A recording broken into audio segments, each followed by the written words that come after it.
Hello, everybody. Welcome back to the Always Smiling Faces podcast with the special questions and answers. Hi, everybody. Hey. Hello. I'm feeling special tonight, getting to introduce one. Who was sponsored by, Mark? We are sponsored by www.pt4u.co.uk. Actually, that's a wrong Is it? That's a wrong website. .com. pt-4u.co.uk. Don't forget the hyphens. And of course, we are part of the 90-Min Network. We are, mate. We are. He needs to do the intro more often, I think. Do you reckon? Yeah. Why? Because he fucks up. Yeah? No, it just sounds more professional, doesn't it? He got the website wrong. Well, I got it half he right. did it professionally wrong. Nobody would have known that. Apart from the sponsor that gave him money. Well, Hi, everybody. We're all back with the question and answer. It's been a long time since we've done a question and answer, but Deck, I really wanted to do one. Yeah, I missed it, mate. That's one of my favourite things we used to do at the pub. You know, like, a bit old school, though, wasn't it, really? We used to do 2 or 3 videos in one night, didn't we? We'd do, like, maybe a post-reaction, then a sort of a pre-match prediction for the following game, and then do a Q&A. It was before the art of live recording came along, wasn't it? Yeah. But then when we used to do them at home during COVID, sometimes we just did a Q&A, didn't we? Or, like, just, you know, because, there wasn't any games, was it? So I had no choice, didn't we? Yeah. So, yeah. Yeah. But I like Q&As. I think they're good. It gives, you know, people that watch a chance to ask a question and Interact with her. Interact. People that listen to the audio, Matty is with her. Hello. hi, Matty. Hi, Mark. How are you feeling? Very good, thank you. How are you? So, this isn't like a job interview or something, you know. Yeah, I've got my CV. so Matty is recovering from COVID. Yeah. Like, it's all right. He decided to walk how many miles on the way here? 4 miles. 4 mile walk after COVID. To be fair, you're looking good for being on your deathbed, like. Yeah. Well, I was on my deathbed. Let's not go too crazy. But no. I mean, I wish I was just back at home instead of watching the match on Sunday. But Saturday, sorry. See, don't even know the day of the week it is. I'll drop you off when you finish if you don't want to walk home. Oh, thanks, man. I need petrol, though. Thanks so much. You do know he lives in Hartlepool. 4 miles from our No, you only walk from Central Station after getting the train. Yeah. Shall we dive straight into the questions? Because there's quite a few tonight. Okay. Why not? That's what we're here for. Obviously, we are recording this on the back of the 2-2 draw against Southampton. So a lot of the questions will be related to that. Sure it was game. Southampton. I know what you're like. We're getting games wrong. It was Southampton. Wasn't Crystal Palace? No, it was Southampton. So first up is Liam NUFC 98. Says, thoughts on fans who are blaming VAR why we've not won a game yet. What about you, Decker? Well, it's nonsense, isn't it? It's absolutely nonsense. I think I say it's nonsense. I mean, in fairness, you could say You're backtracking already. well, I'm going to two sides here. The game on Saturday, if it wasn't for VAR, we've won the game. That's factual information because if it's not for VAR, we've won the game 2-1. Did we deserve to win 2-1? Is a different argument. But the people that are saying VAR have stopped us from winning a game this season are obviously not watching the games. It's part of the game now. It's like saying, Oh, yeah. if it wasn't for Southampton scoring a goal, we would have won. Well, arguably, if it game, wasn't for Jamal Lascelles doing a Who? stupid tackle, we would have won the game. Well, And it wouldn't have went to VAR, would it? Yeah, I maybe give you that one, but do you not like? Because Chicken and egg, innit? I said this to my dad at the time. I was like, you know, I seen people around me were going off about Lascelles, and I was like, yeah, but look at how that incident happened. Like how easily they got in. For Lascelles shouldn't even have to make that challenge because we shouldn't Hi, have get in everybody. there. Just before we start going on, this is the question answer. Sorry, We're going to be doing a live recording with our reaction to the Southampton game. So hold that Short hold answer. that thought. VAR. It wasn't VAR's fault, was it? Absolutely not. No, Yeah. absolutely not. I don't think that, Villa, the right decisions were made.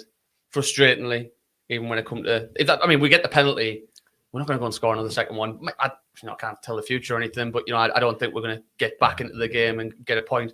But we could have got a penalty just offside. Lascelles, it was handball, and that was a penalty all day long. Earlier, I know there was a penalty shout we had. A lot of people were fighting and shouting for against Southampton. But look, with the game in our I think the VAR decision's been right, haven't they? Yeah, So you yeah, can't really exactly. you can't really blame VAR. Even at if this people point. say the Wilson one was wrong, even by VAR, because if people have been judging it against other incidents, we're not going to win that game. I think Yeah, the exactly. only one which, Draw, yeah. in fact, I'm saying that the only one which is buggered over is probably the tackle that Murphy did. that give them penalty. I would agree. All right, fair play. Yeah, I'll give that one. It was a key First point West in the Ham game. one. Yeah, West so that Ham was one. make it 3. That was a very important goal. To be Key. fair. Yeah, it was. Yeah, that was Absolutely. key, and that wasn't a penalty. Yeah. Oh, yeah. That was a mistake, and it's been rightly said Yeah. it wasn't. So So for that game, maybe. maybe, yeah. But No, but, I think They overall- scored but, the goal. but again, There's a- the fact that we threw away a 2-0 lead at that point to then blame VAR is 2-1 lead. it was 2-1. 2-1 at that point. Sorry. That what is to blame is the fact that we cannot keep a hold of a lead. We cannot play 2 games of football. Yes, you can pick it at incidents where VAR has impacted the game, but what's to say that even if we had got that penalty against Villa, Wilson goes and scores it? It's what ifs and buts, isn't it? Yeah. Next question, Mark. I'll let you answer this one. This one is from Adam Beckett 09, who says, "Why hasn't Lewis been given any opportunity at left wing back, his preferred position? Is this another case of Bruce just not fancying a player like Matty Longstaff? Is it his preferred position? Left wing Did back? he not? Yeah. Did he not play in a Well, back four at Norwich? I think he's played both. Like, to be honest, Yeah. I think he played in the back I four. think it's definitely that position. But he's better definitely, suited to it, I would say. left side. You would defence, think isn't so with the pace that he's got, and I don't know. I think it's whoever you've got playing it, either left back or left wing back, is in for a tough old time when you've got Saint up in ahead of you. He's not going to. We talk back and look at the likes of Ginola and Robert that played in a similar position. You're not going to get that tracking back and helping out. So would you say Saint's not playing left wing? Though? Yeah, I was just about to say that, probably like, not. Not now. Not as much as he flitted backwards and forwards, didn't he? Like at the weekend, he played more through the middle and Wilson out on the left. But likewise, Wilson's not going to track back in and help you out defensive cover at left back cover, is he? It comes from the centre midfielders now, doesn't it? It's Like, look at Almiron covers Richie and vice versa. That's how Whoever it should plays be. the other side. And which is wrong. Well, it's wrong. It's wrong. as we spoke about in the Southampton review earlier, that didn't happen. there was a lack of tracking back in midfield. Yeah. See what I did there? I would probably agree. Nice. Lewis is a funny one. I think straight away, Decker, though, with Adam saying Bruce doesn't fancy the player, I think Bruce has said overall that he wanted this player to come in. It's one of his signings. Yep. Yeah, he had a poor season last did. season, and I will be fair here. I will be fair. You have to cast your mind back to last season, where we were we all thought Richie wasn't playing because of the argument he had, or he was hitting the maul or whatever, right? Yeah. And when he came back on the team, I'm sure we all sat here and said, "God, we've really picked up." And I think Richie's got a big deal there. So maybe Bruce is saying, "Well, carry on." Well, I then. think as of the game approach at the Maybe. weekend, he had created the second most chances in That's the right. league. Yeah, I think that's was right. Trent Alexander only one above him. 10 and 9. The issue you've got is the other way. Where every time I concede, it's his fault. Well, almost. It will just get found out with that side of the field. He just doesn't switch on time and time again. It's always we'll probably get into it again. But We've already got into Ah, it. yeah, sorry. Well, not after this. We talk after the podcasts.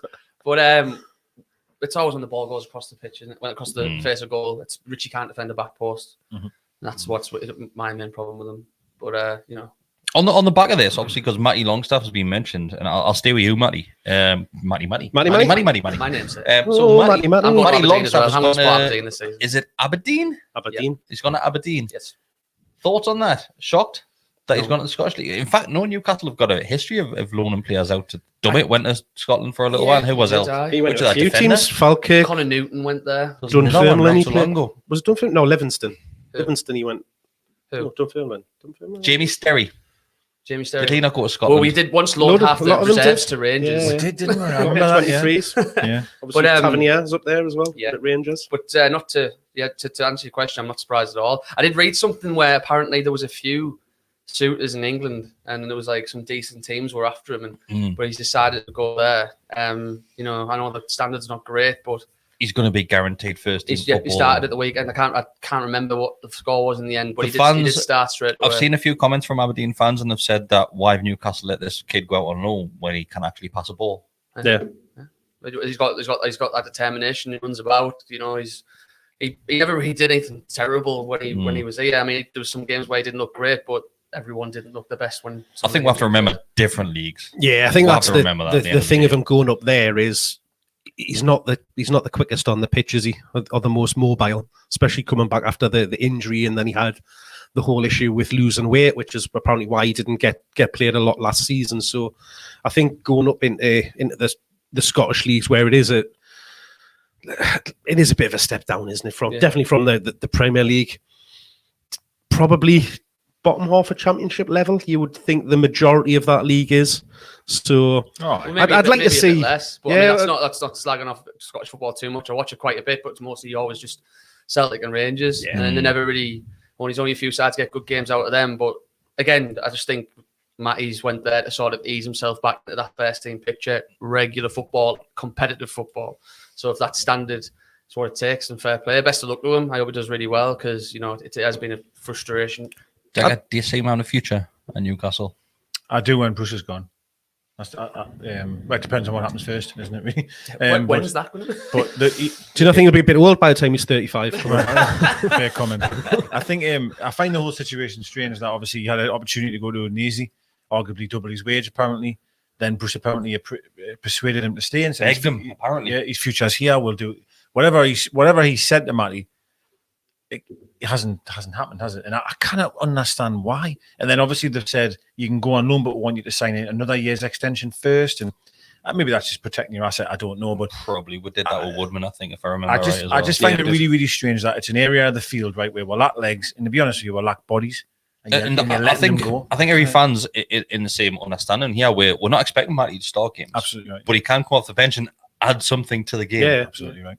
Absolutely. And that's what baffles us. Especially with injuries to we know he's got a goal in him as well. Especially in an area where we're struggling really in that centre midfield role. Totally and it just seems like a baffling decision by the club. The only thing is that he's not going to get a run of games in our team, is he? We're probably not expecting it though. No, but what I mean is for him, from a fitness point of view, in him improving his performances, because even when he was coming into the team in that first spell, he was new, he was different. But do you not think that he probably is not expecting to get a run of games at this football club? No, but do you not it's think what he he's needs, happy though, with isn't it? being some sort of substitution off the bench? I would say he plays every under 23 game. That's what I would say. And he's available. Is it enough for him though? Well, I probably think is Aberdeen against Dundee enough? I don't know. But I think it's competitive. No offense, I apologise. It's competitive. I'll give you that one. Yeah, sorry, apologise. I would have much preferred to see him go to a championship team. But again, if you're then thinking, well, is he going to play every game in the championship? Maybe not, depending on the team that he signed for. League One's probably a step down for him. He might as well go and play for Sunderland. No. So, Scottish Premier League it is. Yeah, it's a great move for him because he's going to get minutes, right? Yeah. I just find the whole situation so. Let's hope it's a good move for us. He goes there, he has a good season, he gets his fitness up, he gets himself a bit of confidence. It worked for Paul Dummett. It did work for Paul Dummett. He went away, obviously, on loan. It worked for Murphy. He did. Yeah, it worked for Murphy as well. Going on loan, sorry. All right, okay, sorry, yeah. I just meant Scotland. Sorry, apologise. Sorry, I meant on sorry. Obviously, Dummett went. I think did he spend 1 or 2 seasons there? I can't remember off the top of my head, but he done well. I'm sure he was at like. Do you not go to 2 different clubs? I think he was at St Mirren and Livingston. I'm sure it was Livingston. I thought it was just St Mirren. I remember him winning the cup there with Connor Newton. Connor Newton. Only silverware he's ever won. Oh no, championship with us. Championship. But he done well. He came back and then became a first team player and first team regular for ourselves. So it might work for Matty. So we're just gotta stay patient. There's definitely a few of us that have gone up there. Daryl has said, just what do you lads think it will take for Charlie to ask Justin Barnes permission to sack Bruce? If we've got no money, we can't afford to do it, or we just stuck with him. I think everybody knows that we're stuck with Bruce. If you noticed at the weekend, all of them were there. Yeah, we noticed that. So you had Charlie sat by Ashley, Justin Barnes. No, it's not. Keith Bishop, was next to him. And there was a few of us, but that back row was full. You see Ashley was there. Ashley was there Ashley was there the weekend. Well, someone sat. Well, it was definitely a large gentleman in a white shirt in his seat. Actually, it was Charlie, Ashley. It was me, Austin. To be fair, I text. I'll be able to tell you because I text George Colkin as well to ask if he could see them. Is that a name dropping there? It is. Sorry, mate.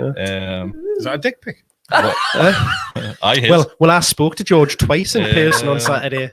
I So didn't have to actually, he text him. said that he can't see Ashley from where he was sitting, but Bishop and Charlie he could see. Well, there's, If Bishop's there, Ashley's there. yeah, there's still some of the good fellas out there, aren't there? So that, there's something going on. But again, though, you've getting a point, and then would have been. I'm telling you now, their little cup of tea, little conversation would have been, "Hey, you were 2-1 up until the last second. Well done, Steve." Like VAR, maybe it was them. It could be. And the problem you've got, I've said this for ages about the situation with Bruce is like, if I had lost on Saturday, that would have been 4 in a row, which would have been disastrous. 3 home games, didn't care what anyone tells it, and then you go to Man United, you'd obviously lose there. 5's not enough, 6 is not enough, maybe even 10 is not enough to maybe lose his job. That's how deep we're getting here. Yeah. And I know we're horrific, right? Will we lose 10 games? Well, I don't know. When you look at just drew one, though, so we haven't even done that. when you look at the next few fixtures coming up, like it's not an easy run of games that we've got. There's never been a time in my life I was more confident than after the Brighton game that he'd be sacked. Yeah, I put money on it. yeah. Right? I Well, bet. the rumours were the players felt the same, Yeah, right? and that was the game where I was like, "This is it. This is the moment." It didn't happen then. You can always go back to that McLaren season though, where we're going, he'll get sacked now, he'll get sacked now. Then we had a run of games where we got decent points in 2 back-to-back games. I think Liverpool might have been one of them. Yeah. Then you're thinking, oh shit, he's just saved himself. So early as well, though, isn't it? Now, I mean, it's not so early. He should be sacked when he first came in the door. But I'm saying there was. It is Come on, yes, sacked. Do you know what I mean? Like, it's only been 3 Premier League games. Like, he ain't gonna. Come on, it's just Decker. You weren't one of those that were shouting Brucey out 25 minutes into the second We'll game come of on the to that. season, We'll come were on to you? that because there are questions on that one. dear me. But yeah, I think we're all in agreement that Bruce is unsackable at this moment in time. 100%. He shouldn't be, but he is. He is literally. You can't sack the sackless, can you? The thing is, if he gets sacked, you know what's going to happen. We're not going to bring a manager in. It's going to be Graham Jones taking over. That's what it'll be. And a lot of fans will probably take that. No, I wouldn't. He's running the show now, man. Like, Attacking wise, offense. I don't know whether this he is what like- Bruce has said. That I think he said on BBC Newcastle. One of the little things that he did say was that Graham Jones is involved with attacking, so he's controlling everything which is happening there. And him and his rescue Forward coaches player. are defence. Yeah, but Where are they we did lacking have at the me- moment? So hold on. Where are we going wrong a lot of the times at the minute? I want to know who's doing midfield. Like, Well, there's your problem, isn't it? That explains it all. like Steve will be like, Graham, did you sort midfield this week? And Graham's like, I thought you were going to do it, Steve. But when attacking's just kicking the ball up the field, I mean, does Graham Jones just say, right, lads, Yeah, but you two stand up there, you kick the ball up there. technically it's the defense that are kicking the ball, isn't it? Yes, so true. is the defense turning We've to got no attack? defense and 0 offense now at the same time. It's shite at the minute. So you can blame both of them, to be honest with you. Every time I look at the touchline, it's Graham Jones giving instructions. And everyone was fond on Twitter when we first came against Everton saying, oh, it's all Graham Jones. Even I joined in for a laugh. Yeah. But like, come on. For a laugh. No, I did. It was funny, right? He has to take blame as well. Like, it's not just like you can't, because it was getting to the stage where we won a game and it's Graham Jones. Even when we lost at the start of the season, they were saying, well, Graham Jones isn't back yet. He said on international leave or whatever. You know what I mean? It's true, Like, though. come on, how are you? Right. Next I'd question. 100% have Graham Jones over Steve Bruce. Like, I'd Well, take, I I'd take would, but- you over Steve Bruce. Come on. Well, probably not, to be fair. Probably not. I'd at least play players in the right bloody position. Would you? Oh, Possibly. All right. Possibly. Well, you weren't playing Jamal Lewis at left back. I don't know why you were playing him. He thinks him was playing left wing. The next one is by our good friend Morty Lawrence. Metro Morty is back, and he said, on the evidence of what we've seen so far, did I make the correct decision not to renew my season ticket? It's not just it's a, oh, hell yeah. Yeah. It's absolutely shocking. I just failed that one. So like, it's about a 40-minute walk to St. James Park from my new abode, right? Have you been walking again? Yeah, man, you just need to walk. he's trying to get his fitness Yeah. back up. Like Matty Longstaff, want to walk to Aberdeen. I got 20 minutes into walk and I just felt my pocket and realised me brand new season ticket wallet wasn't there. So like I ran back and I found it outside of a shop. This guy had it, was like, oh, is this yours? I was like, oh, that's lucky. And he said to me, like, don't know why you're going there, like. And then within like 10 minutes, I thought, should have just left it outside that candy shop. So yeah, he's made the right decision now. It all depends why you're going to the game, doesn't it? If you're going for entertainment, when was the last time I had entertainment? It happens occasionally, doesn't it? In glimpses in the game. Yeah, see, for me, if you've got that attitude, well, then go out as you normally do, and then just don't go to the match. Like, go out and have your drinks with your Well, mates. and do what you do. don't worry. We were very tempted to do that. You can't actually physically watch the game in town now. there's physically no way it shows. the Yeah, but I game. think what the point is the game's the problem of the day. So Yeah. just didn't watch it. Yeah. Like just didn't watch it. If it's that bad, didn't watch it and just watch it on Saturday. See, I disagree somewhat because I find that after the game is much worse, and this is why I've Yeah, 'cause made you've watched the game. no because like look, I know what I'm getting myself into by going and sitting watching that. You're going there hope that they're going to put in a little bit of a performance, in that you're going to get a win. 9 times out of 10, that ain't going to happen. But you've got a choice. You either dwell on that fact and you sit on Twitter and you rant about it and you refresh your feed and you get caught up in this whole pity, or you just don't go on Twitter for the whole weekend.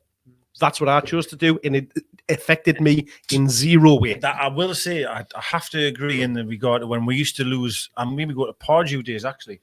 I used to go to Pardew. What's that? You agree Oh, with great, him? I know. Pardew 'Cause days I'm right. when we used to lose, I was furious for the full week, for the full week. But now I got home after the game I did, and I don't know if I did some of the bit or something. Lisa went, "Did you win the day?" And I went, "No." And she went, "Oh, you just seem really irate." And I went, "I didn't really. I'm on a horse anyway. I don't give a fuck We anymore. get beaten. It doesn't hurt. It doesn't sting like it used to. Maybe that's because it's every week, but Because I do agree with you there. you're getting used to Not winning. not winning or not being performed. So when it does happen, you enjoy that. You enjoy that more because you expect. I know it's going to be shit football because we've had it for the last 3 years under Bruce. We know that we're going to sometimes fluke a decent win. We'll put a decent performance through. They're the bits that you cling on to hope with, because Hope. as long as you beat us to it there, as long as Steve Bruce is in that dugout, as long as Mike Ashley is in that owner's box or at home, not even caring about it, it ain't going to change. So you either accept it and it is what it is. You do what Marty does, which is stop going and not paying, or After you have no long interest in time it as well. whatsoever. Marty had the season That's ticket for what a it long is, time. That's But what it that is what's for true. You But know, I think, do you think there's not a sense of maturity about it as well, where I don't want to offend anybody, but expectations from us four sat around here, you're not expecting a lot. No. And I don't want to see Newcastle fans as a whole expect it to be there, because we definitely don't. But you feel as if some fans go into that game thinking, we'll definitely win these today. And that's what affects the outcome afterwards. I don't think it's a definite. I think it's a. I think there will be fans out there. It's because no disrespect to Southampton, but just because it's Southampton, you think Yeah, not got a but bad record against them. Even Steve Bruce might be able to get a result. I think there will be fans out there that would went in that game on Saturday thinking, we'll win these. Well, We'll within 10 definitely win minutes, these. definitely wouldn't have thought that. But before the game, they'd build up the game 100%. But like, just to elaborate on what Mark said there, like I sort of sit on the fence a little bit, because there has been times where I've been beaten into submission and I'm just like, look, I'll just go at the game with my dad, like I always do. Just have to spend the time with my dad. We're probably going to get dicked. Anything else is a bonus. Where do you go, Eda? After the match, they're all So that's sauna. yeah. Daddy special sauna. Anyway, but in all seriousness, like that game on Sunday, like Saturday, sorry, it's so frustrating, because I feel like Newcastle never surprised me, because they're always shite and stuff. But to get to the 91st minute of 93, like the 3 minutes of extra time, and then for what happened, even I was walking out like ranting at myself, like. Just But to be fair, we shouldn't have been I know. winning Just that game. have the We carrot didn't dangled. even deserve a point, Yeah. realistically. To have it dangled there, though, just have it there. Yeah, just for a yeah, second, I know. and then have it taken away. It just sort of it shocked me, even though you feel like you've seen it all as a Newcastle supporter. So it was strange, because if we'd have just got beat, they'd have scored those 2 tap-ins in the first half, and we got beat 3 or 4-0. I'd have just laughed it off and at least dwelled in the sort of the enjoyment of Steve Bruce being booed and just being like, right, let's crack on with the rest of my weekend. But to have 3 points in the palm of our hands and just drop it away like we did, I was absolutely gutted. But I mean, most of the time now, I do just go there with just like a sort of gallows humour. Like, just you start taking the piss out how shite we are. Right, we'll fire through the rest of them, because, like I said, we've got a live recording. No, we don't. We've just done live recording. We've got a live recording. Come on. This is a different live recording. Next one is from Callum Lewis. I'll skip through some of it, but he says, "What happened to fans invading the pitch and sitting on the field? First home game of the start of the season." I never saw that anywhere. I saw a lot of people talking about, obviously, kicking off the same way Man U fans did, Chelsea fans did. I've said this from day one, because Newcastle fans came on a lot of criticism saying, how can they do it, but Newcastle fans can't? fans weren't in the stadium at that point between Manchester and Chelsea. That they didn't have an option to go into the ground, and I think that's the downfall for us. When the turnstiles are open, we'll go in, and for fine well, people aren't going on the pitch. We've won the championship twice, and not a single fan got on the pitch. I want to do, but not a single fan had the bollocks to go and celebrate winning that. So I don't think you'll ever see a Newcastle fan on that field, no matter what happens. I think you've said everything we need to say on that one. You're right. Yeah. I haven't got the balls, to be quite honest. But I wouldn't say it in that way of like coming off a go if you think you're hard enough, you don't have the balls type thing. I think there seems that Man United, for example, would never happen here. Yeah. We wouldn't be kicking down doors to get in, and we would never do that. Is that because we just think it's futile? We actually think that we could force a change? Because I feel like I think there's a pocket of fans on Twitter and stuff say they do that, and they say they do this if they've seen Bruce, and they say they do that if they met Mike Ashley. They wouldn't do any of it. Half them. Yeah. Wouldn't do any. I mean, we saw that lad down south confront Mike Ashley, and fair play to him as well. Like I remember that video, and he wasn't disrespectful. Outside or something like that. Yeah, just walked up and just said, "You ruined me club," and he just kept asking him to go away and didn't swear at him or anything like that. But I mean, fair play to stuff like that, and empower the people that want to enforce change. But I just feel like at this point, whatever we do, and people should try and enforce change. And I know there's little groups of fans, and we've got the the trust and all that. But it's just right now after these 12 years again, and I'm going to use that phrase again, beaten into submission. You just think, what can we do? Because he's not giving a shit. Next question is from Neil J. Or hi Neil, how you doing, mate? Says, do you think that simply getting rid of Bruce and letting Jones have full control would make the season go better? Mark, I know we've touched on this a little bit.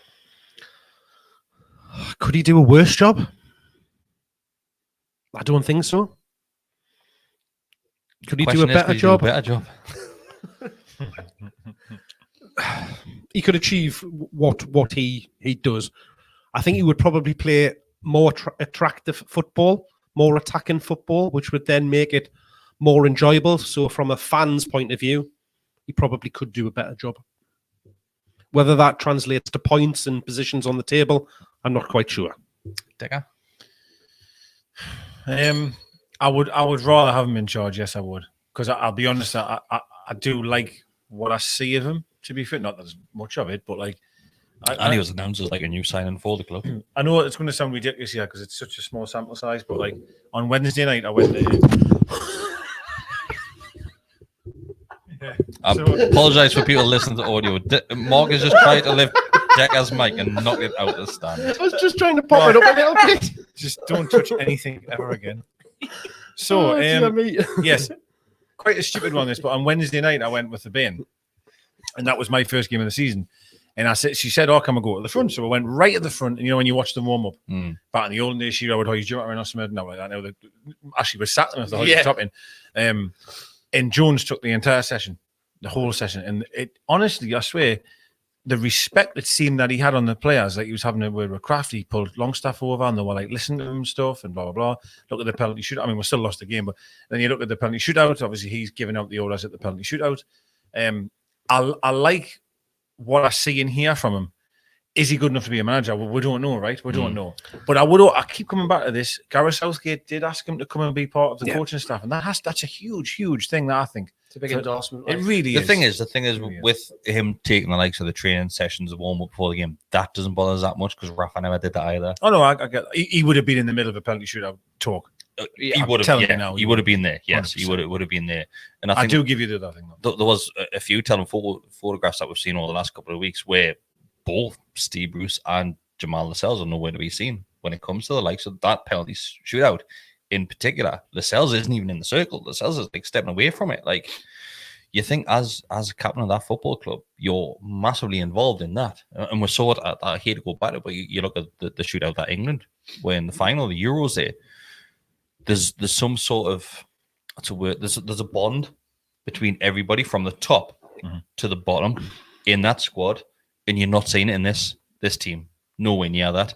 And apparently Steve Bruce does this for every single penalty. Sure, he don't use Man United days where he doesn't want to be involved. It's a superstition sort of thing. But bollocks, you're the coach of this football team. Get involved. I couldn't give a shit if you're superstitious about it. Get involved. The thing is and we'll pick up on this in his his pre-match talks and stuff like that, he just doesn't motivate the players at all through the way he speaks. So would you really want him in there before a penalty shootout? You want somebody in there that's going to be G'ing them up and giving them a bit of confidence to go up and put it away. There's also the argument of, right, well, you know who your penalty takers is. Doesn't matter what you say to them at that point. They're either gonna score or not. I don't think you do know who your penalty takers are at that point. They should do. Well, they shouldn't. It depends who's on the field at that point. But if you've put enough preparation into that game, you should know that, right? If we don't get a result in 90 minutes, it's going to penalties. I don't think it is the case. I think when it goes to penalties, and once again, we saw this in the Euros, where your manager will go on the field and say, who wants to take a penalty? I think it varies. Because Southgate came up and said he knew what his... Grealish came out and said... what the best penalty takers were. Grealish came out because he was getting loads of shit on social media, and he said, I want to take a penalty. Yeah. But it was we didn't get picked in the top 5. Southgate. That's what I mean, because Southgate had already done He's writing his list. He's going around every single player saying who wants to take a penalty. So let's say he'd got his list based on who were the best penalty takers. He went round everyone and wrote the list. You can literally see the footage. He writes a list. From what I heard anyway, he had the 5 in his mind of who he wanted, and he approached them to say, "Do you feel are you okay to do that?" Was the who were the best? Now I do agree. What I'll also say that Bruce did say they didn't practice penalties. They don't practice them because he doesn't think it's any benefit. And I'm like, right, okay, like. Well, it's that annoyed us. It's that argument of where you're not going to replicate the pressure or the in-game. But let's just say if you miss a penalty, you use 10 grand. Put a bet, like do something daft to try and create like you're never ever going to create the environment, but still something as small as even just a fucking competition to training. Yeah, should be practicing. That's what I mean. Half an hour, use on one side, use on the other. Yeah. Best of 3. And 2 keep it. That's it. And that's where I'm talking about preparation. Why would you do it? If you had that attitude, why would you even practice passing the ball? Why would you practice one-on-one with the goalkeeper? Why would you do it? We don't. Well, I know. like for example, they've done it for years. Before a game, they always do it where they'll pass to the coach, they'll lay it off and shoot. Imagine if Bruce was like, no, this isn't creating the real environment. Just don't bother. Yeah. Like you could have that attitude about every single preparation of football. You can't just use it for penalties and go, well, it's not creating a real environment. It's just stupid. If I've never tried taking a penalty and putting it in the top right-hand corner ever in my life, what's the chances of us going up and doing that at the first attempt? Tell you, just probably practice penalties. James Ward-Prowse. Yeah, that penalty. Well, that's the thing. Yeah. Yes, you're not going to replicate the pressure, the environment, but what you're going to do is actually perfect your technique, how you want to hit the ball, where you want to place it, and all of that. And that's the preparation point of view that we miss. If you had practiced that every day in training, leading up to the game, and you've scored every single time, leading up is going to be cool. Well, I've went there every single time of the week.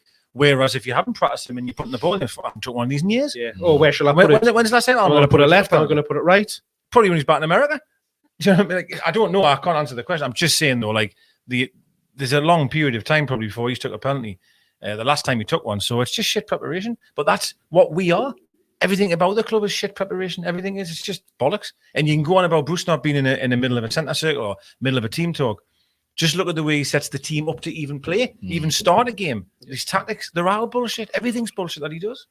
On that note, I'm going to call the end of this one because we've got a live stream coming off. Yes. No, we haven't. A different one. We've done it. We're going home. We're going home. It's midnight. It's currently midnight. It's nearly 1 o'clock in the morning. Yes. Thank you, everybody, for tuning in to this one. I know it was quite a short one.